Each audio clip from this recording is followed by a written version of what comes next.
Seperti yang Anda semua sudah tahu, axolotl bisa membentuk ulang bagian tubuhnya yang hilang atau yang terpotong. Sebaliknya, kita cuma bisa menyembuhkan luka-luka kecil saja. Setelah saya cari tahu, yang membedakan proses penyembuhan mereka adalah mereka bisa menghasilkan blastema. Ketika bagian tubuh mereka hilang, reaksi awal terhadap luka sama seperti hewan pada umumnya, yaitu penyembuhan luka, di mana akan terjadi penyempitan pembuluh darah. Trombosit akan mengumpal dengan satu sama lain untuk menghentikan pendarahan. Sel-sel darah putih seperti neutrofil dan makrofag juga akan menuju ke area luka untuk membersihkan bakteri jika ada infeksi pada area luka. Dan karena ini juga akan terjadi pembengkakan pada area yang terluka. Dan perbedaan penyembuhan mereka dimulai di lapisan kulit mereka.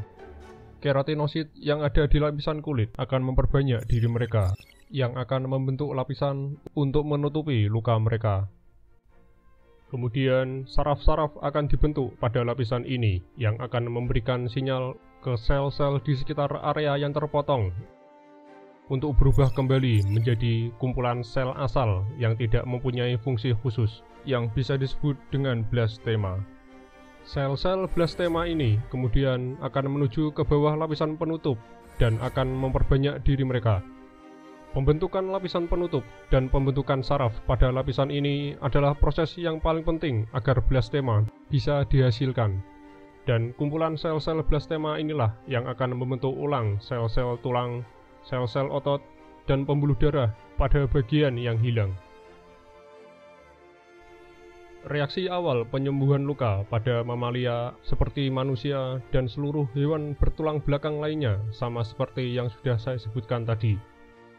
Perbedaannya, setelah pembengkakan pada area yang terluka, sel fibroblas yang akan menuju ke area luka untuk membentuk jaringan baru di atas luka sebagai struktur untuk pembentukan jaringan otot yang rusak. Dan keratinosit akan membentuk ulang lapisan kulit di atas jaringan baru ini, dan pembuluh darah baru akan terbentuk setelah lapisan kulit terbentuk. Akhir dari penyembuhan luka adalah jaringan luka. Blastema tidak akan dihasilkan karena pondasi lapisan kulit akan dibentuk ulang di atas jaringan otot yang sudah diperbaiki.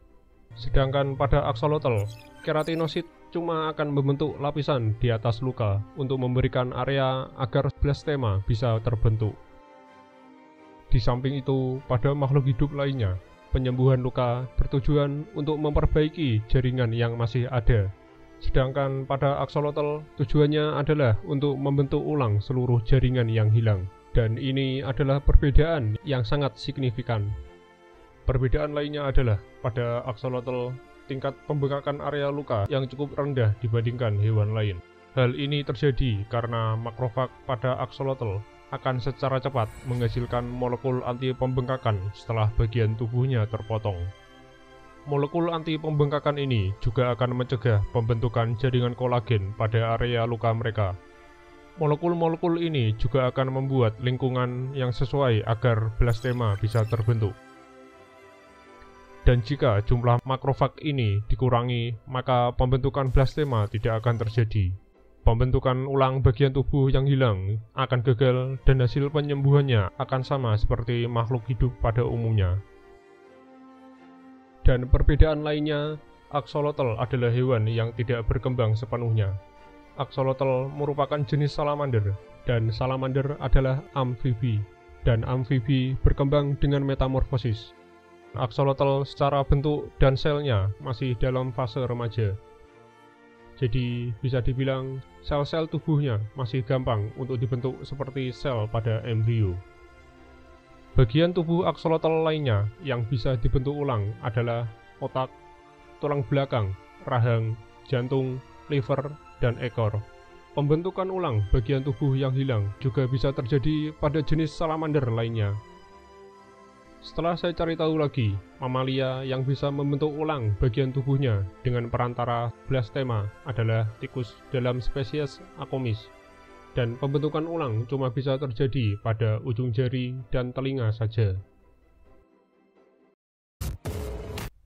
Meskipun para ilmuwan sudah bisa memahami bagaimana sel-sel aksolotl bisa membentuk ulang bagian tubuhnya, namun menerapkan pengetahuan ini ke manusia masih mustahil untuk dilakukan.